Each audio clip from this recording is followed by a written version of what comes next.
dispensa fazermos comentários sobre a origem e o desenvolvimento do cristianismo, até porque este assunto é estudado no nosso livro de História da Igreja. Então, História da Igreja vai ver origem e desenvolvimento do cristianismo de uma forma detalhada. E Eclesiologia vai ver a estrutura da igreja, doutrinas, ordenança, né, toda essa questão eclesiástica. Vai ser. Isso, muito bem. Aí assim, eu senti firmeza. A seguir, exatamente. A seguir, fizemos apenas uma pequena introdução para iniciar um breve estudo das principais seitas cristãs da antiguidade e da atualidade. Nas suas origens, o cristianismo nasceu com uma seita do judaísmo, uma dissidência, né? Então ele se destacou do judaísmo e assumiu independência, assumiu autogoverno, ok? Da mesma maneira que o budismo e o jainismo nasceram como seitas do hinduísmo. Então você vê que é um movimento semelhante que é observado, né? Então eles surgem de dentro daquele movimento, se destacam dele e assumem autonomia, e passam a ser um movimento à parte. Mas logo com a destruição de Jerusalém, no ano 70, o cristianismo assumiu sua característica própria de religião separada do judaísmo. Então é um marco divisor, é quando há a destruição do templo de Jerusalém no ano 70. Antes disso, os cristãos ainda frequentavam lugares em comum com os judeus, como por exemplo o templo de Jerusalém. Os cristãos judeus ainda valorizavam o cerimonial do templo, frequentavam ainda o templo de Jerusalém.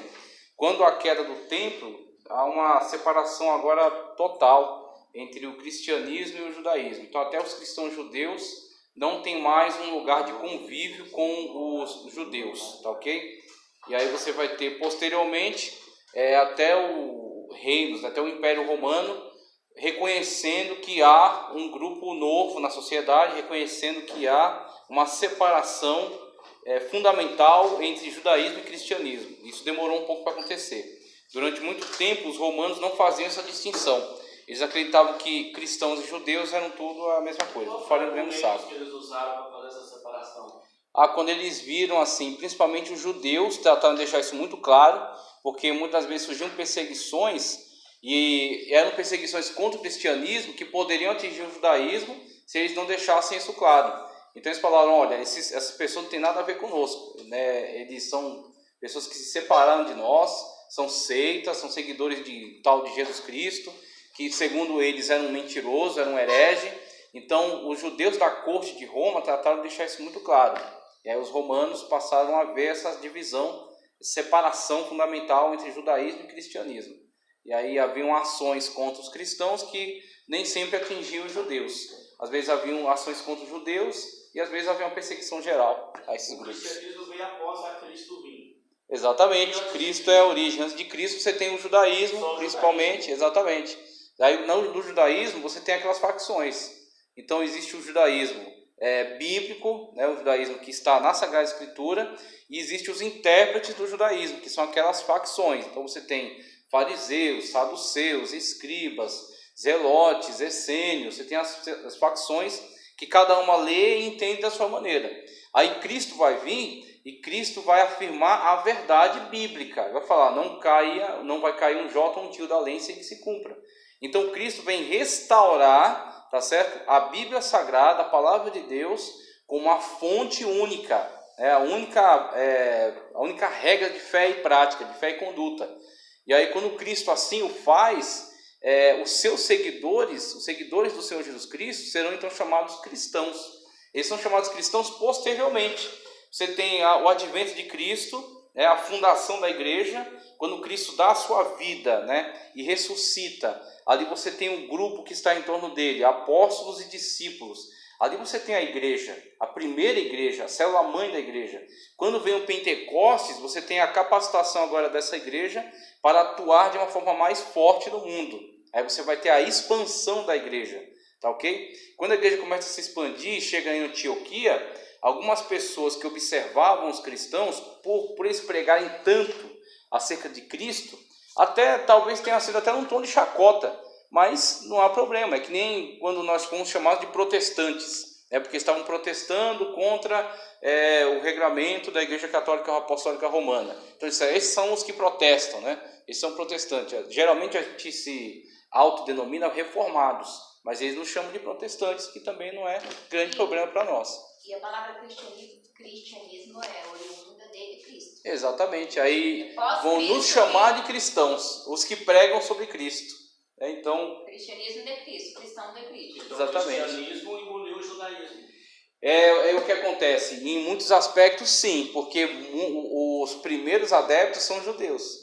Então, muitos judeus que aceitam a Cristo como Salvador, exatamente, que durante um momento convivem, frequentam lá o templo, né, frequentam até algumas sinagogas, mas passado um tempo não vai haver mais convivência, porque os judeus percebem o crescimento dos seguidores de Cristo.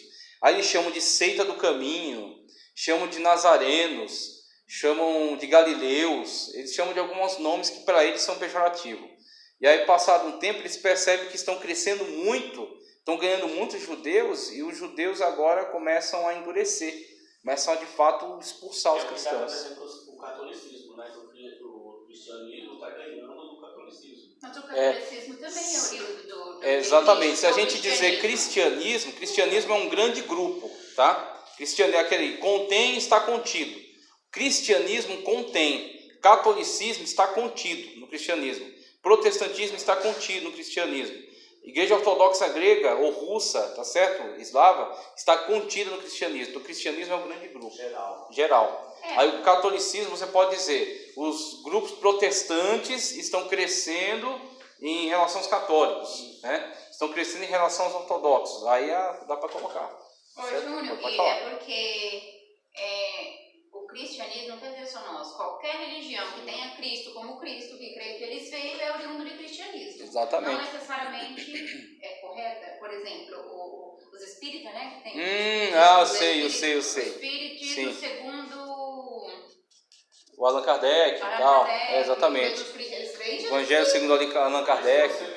Só que aí é uma interpretação deles sobre o cristianismo, uma deturpação. Mas inclusive, é oriunda do cristianismo, que eles creem em Cristo. Exatamente, o movimento Nova Era, ele vai ter uma mensagem muito astuta e muito sutil, no sentido de cristão, de cristianismo, de Cristo. Ele falou, olha, Cristo, né, o que para o grego é Cristo, para o hebraico é Messias ou Marquia, tá certo? Marquia. Para outras línguas, você tem o Kizá, você tem Chá. A palavra Cristo, ela fala do ungido, do enviado. Aí o movimento Nova Era vai dizer, na verdade, Cristo não é necessariamente uma pessoa só Jesus Cristo. Hare Krishna, Hare Krishna também é um Cristo. Buda também foi um Cristo, tá certo? Foi o enviado, foi o ungido.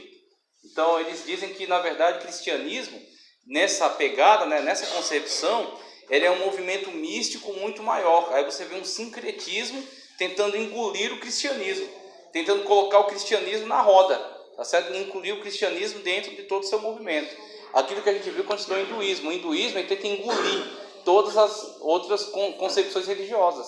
Então surge uma dissidência, ele põe no meio também, fala, é mais uma manifestação, é mais um avatar, é uma variação apenas.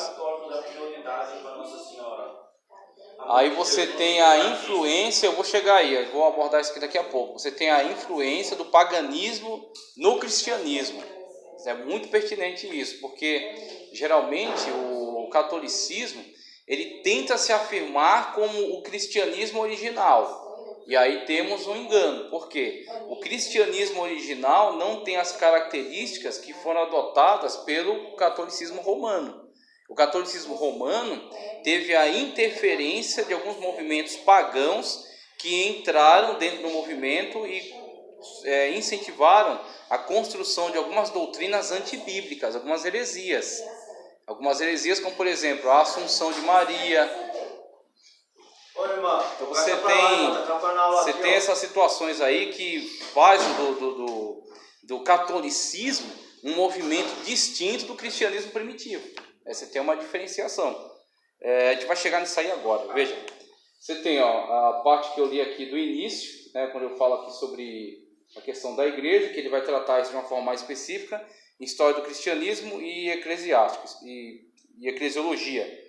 Aí ele falou um pouco aqui sobre o histórico, falou sobre o momento chave da divisão entre cristianismo e judaísmo, tá ok? E aí eu quero trazer esse texto aqui, ó, tá em tela, olha só, porque aí já vai abordar exatamente dentro daquilo que você começou a perguntar, que é exatamente uma questão importante para definir. Então, ó, temos cristianismo. Cristianismo é uma definição que eu gostei.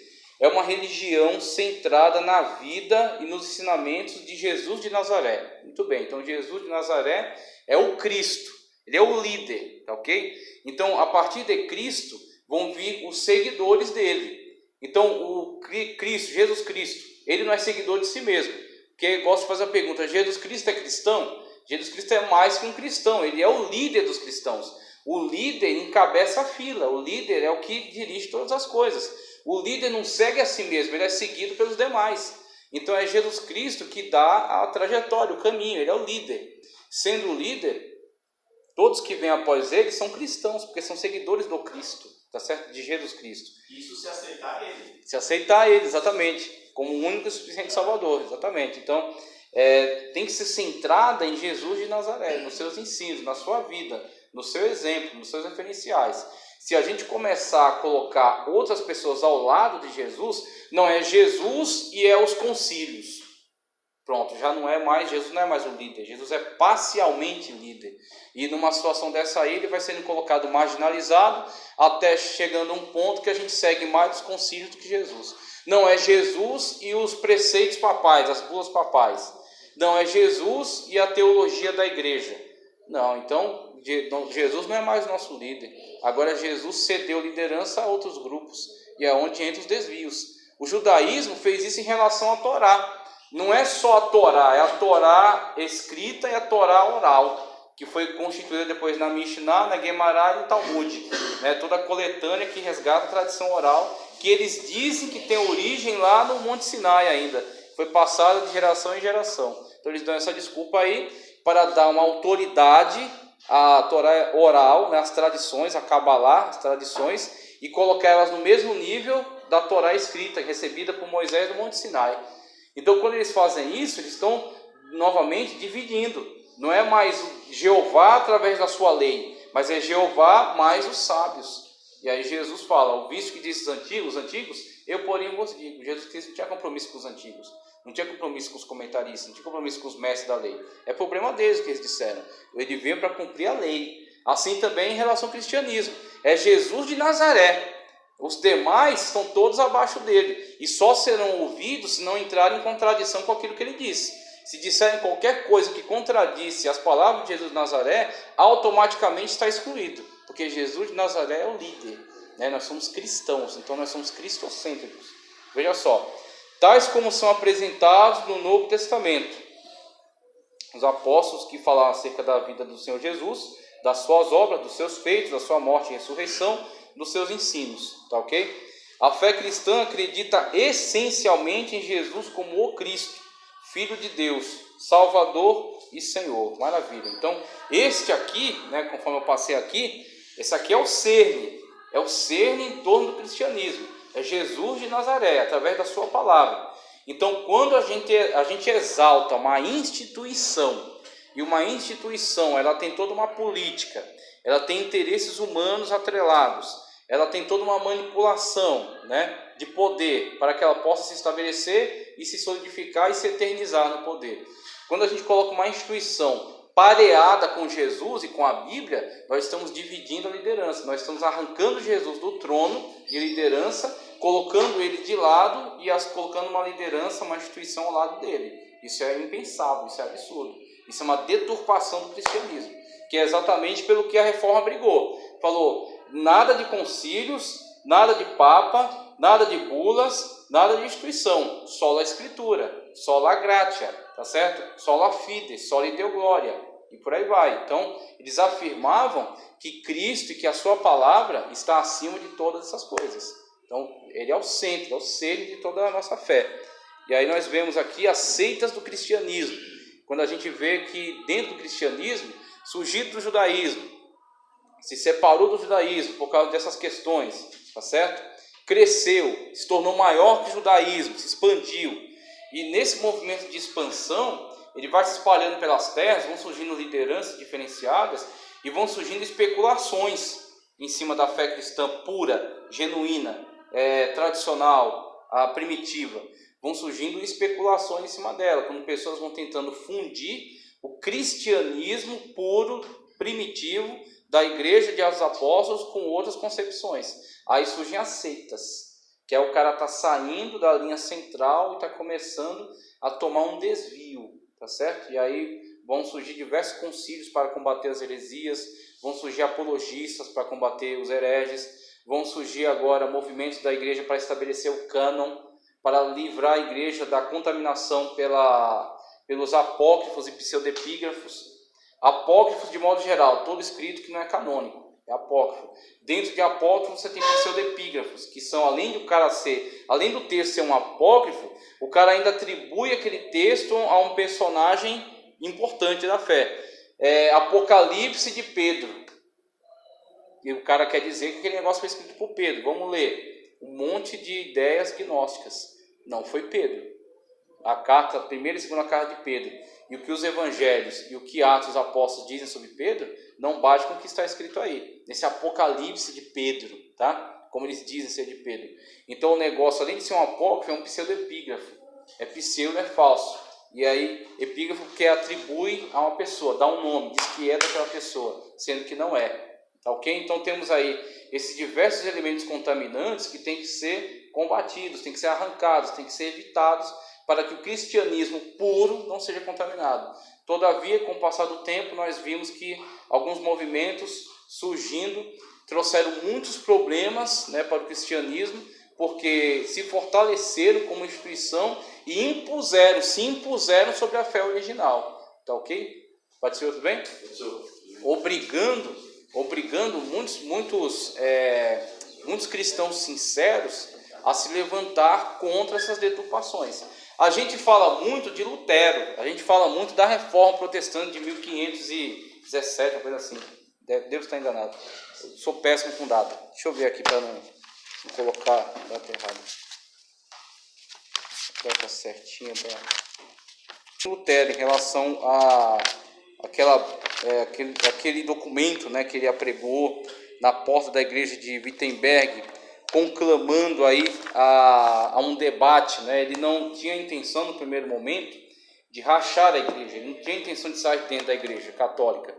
Todavia, ele, por conclamar aquele debate, ele não foi ouvido, ele era simplesmente um monge de um lugarzinho sem importância. Então a igreja não ia dar, as lideranças da igreja não iam dar valor a isso, não ia atender esse tipo de chamado.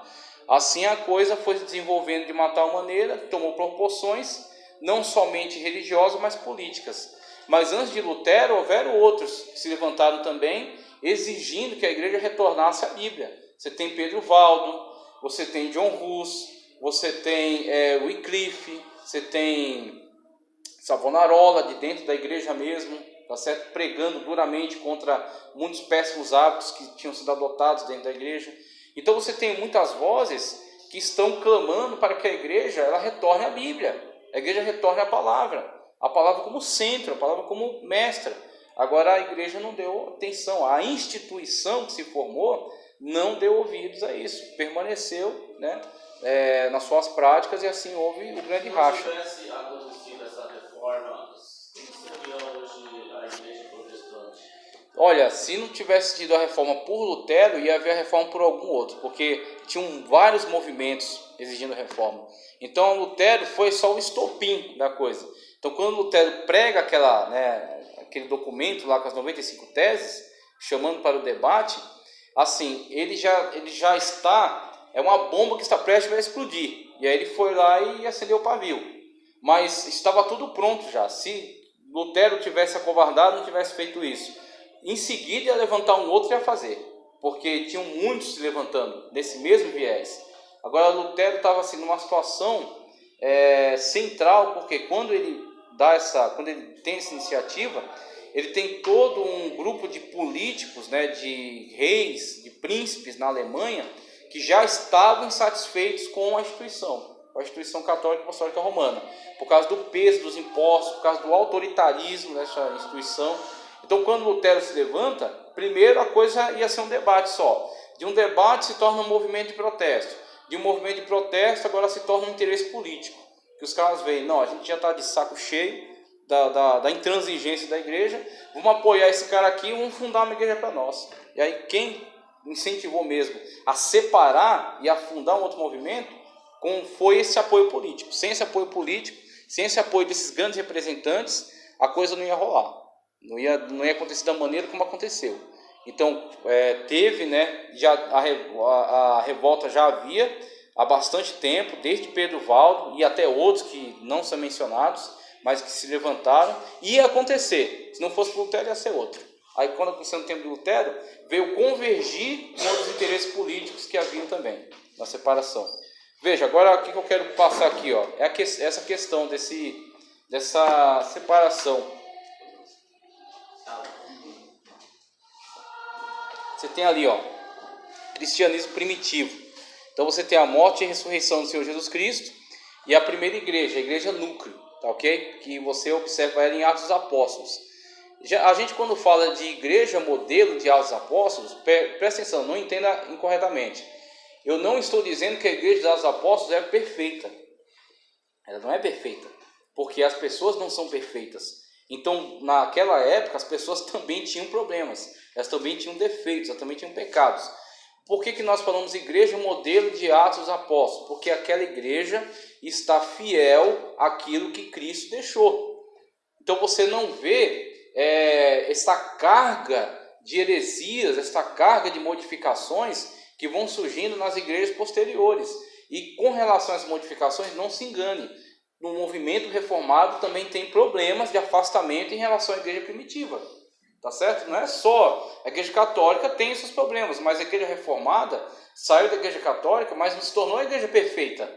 Também tem seus problemas. Você tem, por exemplo, dentro da igreja reformada, né, dentro desse grande movimento reformado que vai se fracionar, e o fracionamento do movimento reformado é muito maior. É uma fragmentação absurda de denominações, igrejas, movimentos, tá certo?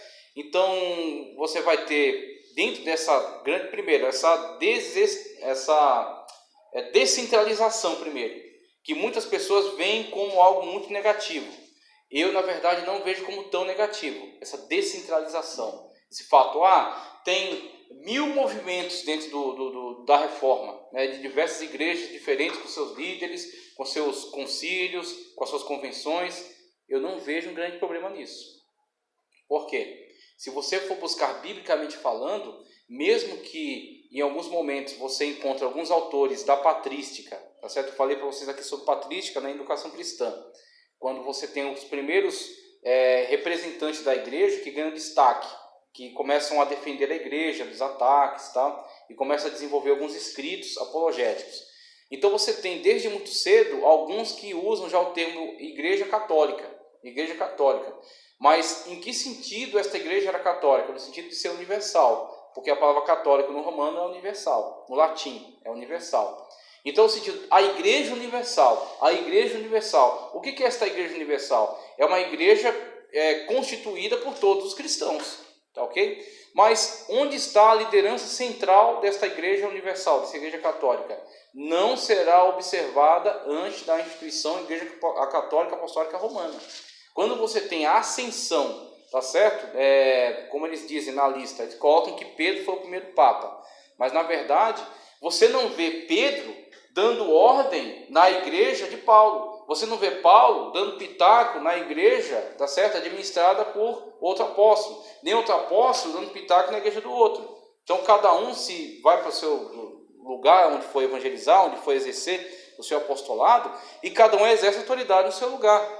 Nesta igreja que está espalhada, você não vê um poder central alçar poder, ser colocado na centralidade, ser colocado acima dos demais. O que vai acontecer em relação à Igreja Católica Apostólica Romana, quando o bispo de Roma é exaltado acima dos outros. Inclusive chega uma época na história em que você tem 4 sés apostólicas. Você tem a sé apostólica de Roma, você tem a sé apostólica de Alexandria, você tem a sé apostólica de Antioquia, da Síria, e você tem a sé apostólica de Jerusalém. São 4 sés. Aquilo que você tem em Roma hoje como representatividade da Igreja Católica, durante uma certa época foram 4.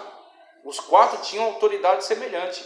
A de Jerusalém é a que cai primeiro, por causa das perseguições que houveram. Então a Jerusalém caiu, a Sé não tinha mais administração central lá, os cristãos de lá se reportavam a outros. Depois cai o de Alexandria, que aí também é questão de perseguições. Fica Antioquia e fica Roma, tá certo? Durante o tempo disputando poder. A de Antioquia é transferida depois para Constantinopla, tá certo? Que é Bizâncio, se tornar o Império Bizantino, a Roma do Oriente. Aí fica a Roma do Oriente e a Roma do Ocidente, tá ok? A Roma do Oriente se reporta muito ao imperador, então o imperador interage muito com a igreja, tá certo? Influencia muito na igreja do Oriente, a igreja ortodoxa.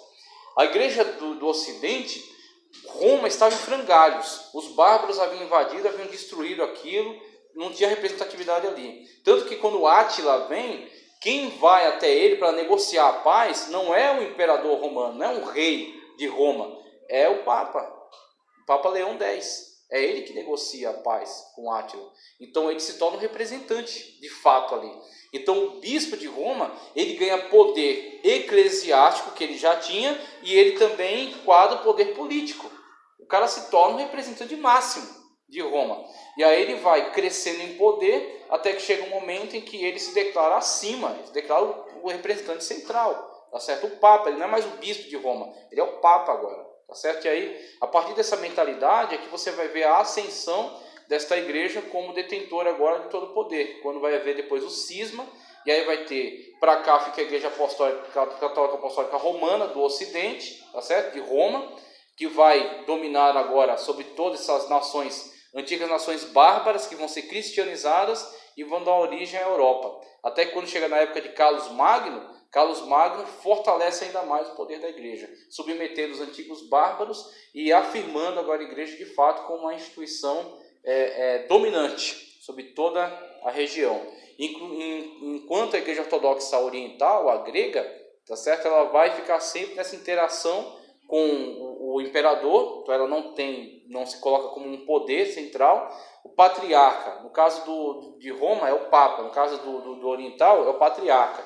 O patriarca de Constantinopla não manda no patriarca da Rússia, o patriarca da Rússia não manda no patriarca da Romênia, tá certo? Cada um tem a sua região administrativa, aí não manda no patriarca de Niceia, cada um administra sua região, é descentralizado. Enquanto que no Ocidente é totalmente centralizado. E aí o Papa no Ocidente ganha um poder absurdo, um poder avassalador. A tal ponto que os reis se pelam de medo. Se o Papa excomungar o cara, a população se volta contra ele. Se o Papa não der lá a hóstia na boca dele, o próprio povo tira ele do trono. Então o Papa ele ganha poder agora político também, tá certo? Sobre todas as nações. Claro que isso não vai permanecer para sempre. Vai chegar um tempo que o rei Filipe da França vai peitar o Papa, inclusive vai tentar destituir, vai inclusive fundar um papado próprio lá em Avignon. E aí vai surgir uma situação em que chega a ter 3 papas no poder ao mesmo tempo. Então, só resumidamente, para a gente entender essa distinção: cristianismo primitivo de Atos Apóstolos, igreja modelo, não porque seja a igreja perfeita, mas que seja a igreja de origem, que está ligada às orientações de Cristo, que é descentralizada. Por exemplo, você vê em Apocalipse, Cristo escrevendo às igrejas. Por que Cristo não escreve para o Papa? Né? Olha, escreve para o Papa vai e fala com os camaradas lá para eles darem um jeito, né, se ajeitarem. Não, Cristo escreve uma carta para cada um. Carta para Laodiceia, carta para Tiatira, carta para Éfeso, carta para Pérgamo, carta para Filadélfia, né, para essas igrejas. Então, uma carta para cada um, por quê? Porque é descentralizada, meu irmão. O conteúdo era o mesmo? Isso que eu ia perguntando, abordando não, cada um tinha exatamente um assunto específico. Cada um lidou com os seus problemas. E não há uma administração central. Não há um governante central. O governante é Cristo. Então ele é o cabeça da igreja. Então quer dizer, quando eu vejo essa descentralização, o problema não é a descentralização em si, porque a igreja de origem era descentralizada. Para a carta de Paulo escrever a orientação dentro dos ensinamentos de Cristo. De Cristo, para aquela igreja. E abordando talvez problemas específicos que cada uma tinha. Exatamente. Aí Paulo tem a sua área de influência. Por exemplo, Corinto, a igreja de Corinto foi ele que fundou. Então ele tem liberdade com a igreja de Corinto. A igreja de Filipos, a igreja de Tessalônica, tá certo? Éfeso, por exemplo, ele não fundou Éfeso. Éfeso já estava lá com uma obra importante, agora ele interage muito com a igreja de Éfeso, porque ele trabalhou lá muito tempo. Então, inclusive, ele manda Timóteo para lá, para a igreja de Éfeso. Né? Inclusive, Timóteo vai ter muitos problemas, porque ele fortalece Timóteo para que ninguém despreze a sua mocidade. Porque ele vai chegar lá e vai encontrar peixe grande lá. Pessoas que já estão lá. Você tem João, conforme a tradição de Eusébio, João era forte em Éfeso. E quem é João, né? Então você tem que pisar em ovos ali. Você tem uma liderança lá muito maior, né, do que você. João Apóstolo nos trouxe né, o Evangelho, o Apocalipse, 3 cartas. É aquele que se reclinava sobre o peito de Cristo. Ah, meu irmão, você tem que, né, falar com cuidado. Timóteo trabalhava mais com a juventude? Olha, acredito que não, porque Timóteo foi colocado como bispo, foi colocado como supervisor, episcopo. Timóteo é mais do lado dos jovens. Não, mas esse Não, juventude ele era jovem. Então, é nisso, mas qual é o conceito do cara ser novo nessa época? Né? Que o cara tinha 15 anos, ele tinha seus 30, seus 40, mas ele está lidando com presbiterói, está lidando com os caras de 60, de 70 anos, que tem barba branca, que assim, não vai ouvir você dar orientação para ele. Ele chega vai tentar dar uma orientação, fala, você é um moleque, rapaz, você nasceu ontem, calma aí. E aí Timóteo tem que lidar de uma forma amistosa, né? De uma forma equilibrada com isso aí. Como ele é bispo, ele é episcopo, tá certo? Ele é supervisor. Só que ele tem que lidar de uma forma amorosa com toda aquela situação. Então, orientando no Evangelho, para que as coisas não saiam do eixo, que as coisas não saiam do lugar. O trabalho do bispo não era ficar tão fixo, era ficar mais circulando. Então ele ia nessa igreja, na outra, ver como estava a situação, reportava a Paulo, pedia uma orientação, às vezes Paulo escreveu uma carta, né, para corrigir alguns erros, e aí ele vai fazendo a supervisão da igreja. O presbítero, o ancião, ele é fixo, ele fica naquela igreja, e aí ele administra ali aquela igreja. E geralmente, no primeiro momento, os presbíteros eram os que tinham vindo de dentro do judaísmo, que tinham se convertido, já conhecem a Torá. Paulo mostrou para eles Cristo dentro da Torá, aí eles na igreja assumem a liderança, ensinando os pagãos que estão vindo do mundo, que conhecia Zeus, Atena, Baco, conhecia só porcaria, que vão entrar agora e tem que ser ensinado por aqueles presbíteros. Então, essa mais ou menos é o funcionamento dessa época. Tá? Então, a descentralização não é um problema, o problema é a heresia. O que muitas igrejas hoje também têm. A igreja católica um dia teve indulgências, e quem disse que nós não temos indulgências hoje? E o que é uma heresia no nosso meio? Uma heresia é um desvio do evangelho, um desvio da palavra. Então você está colocando alguma coisa que você não justifica ela pela escritura. É uma heresia. Né? Então você pode chamar do que você quiser, você pode chamar de estratégia de Deus, de revelação especial, de arrepio, do que você quiser. Está de acordo com a palavra? Tá. Então, amém. Não está, heresia. Pode ter vindo de quem vier. Pode ter vindo do primaz. Não interessa.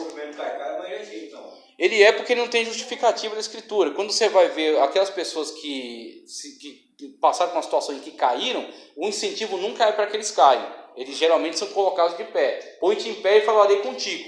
Então, quando você pega esta situação e você estabelece quase como uma doutrina, não chega a ser uma doutrina, mas é uma prática. E essa prática incentivada, você está provocando um desvio.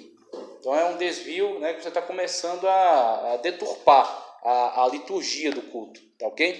Então você tem a igreja primitiva, e aí a partir dos concílios que vão discutir alguns movimentos hereges que surgem dentro, né, da história do cristianismo, você tem alguns movimentos cismáticos. Você vai ter o primeiro ali, o amarelo, que vai surgir os nestorianos. A gente vai ver aqui o que é o movimento nestoriano.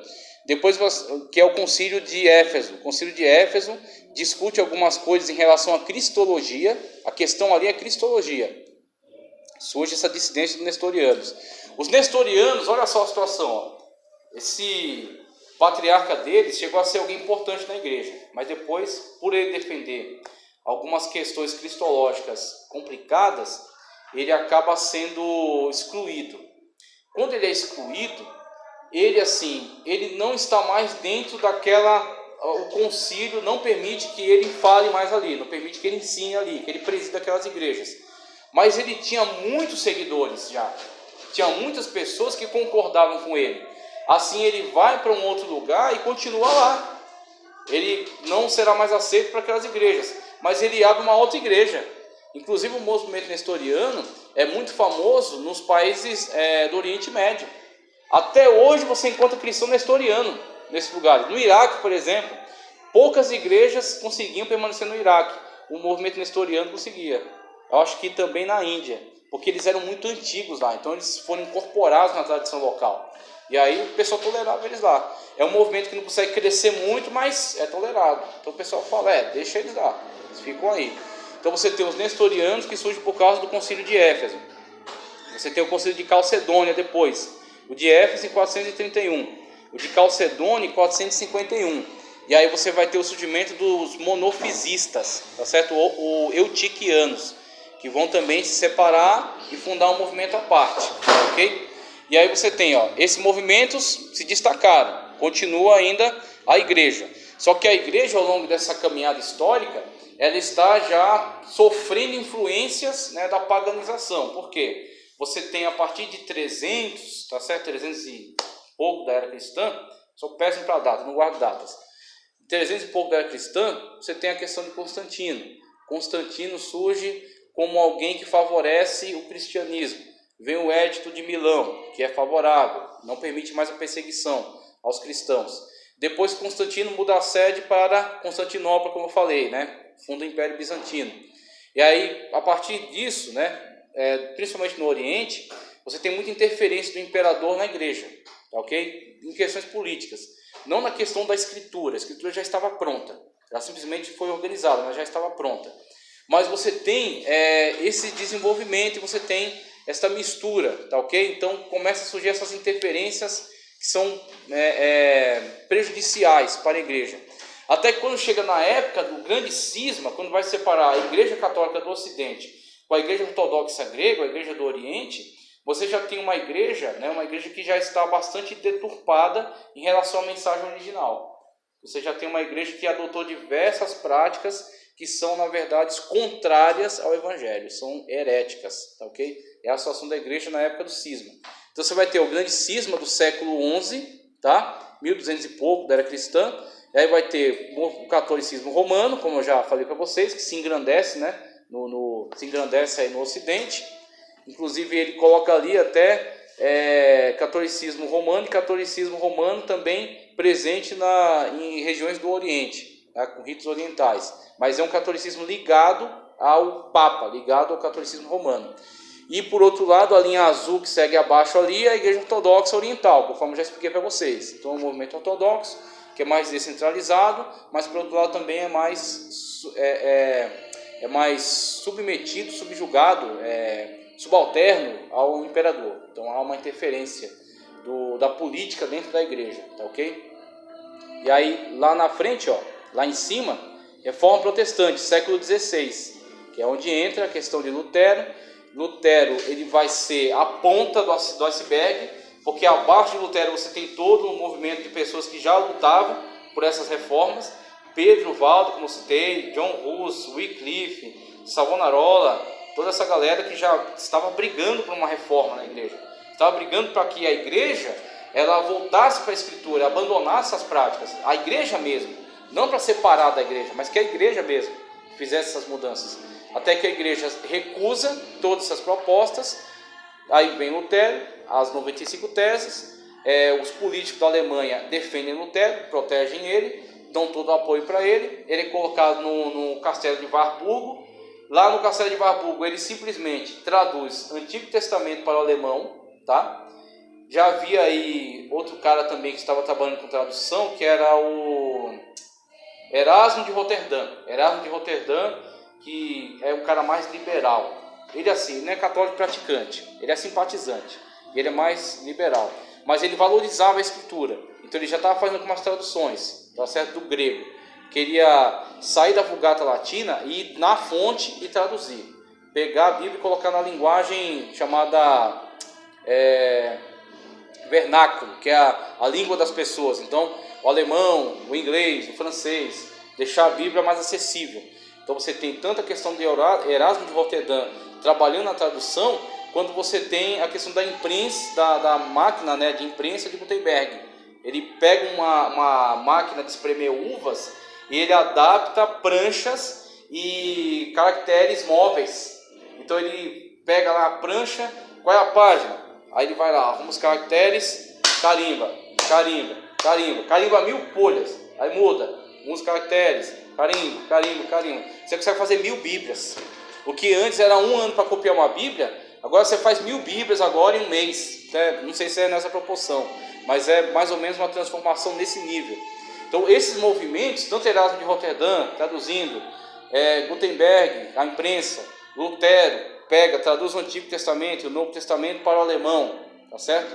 Cria aí todo um ambiente no qual a reforma ela se torna uma potencializadora dessa transformação da sociedade.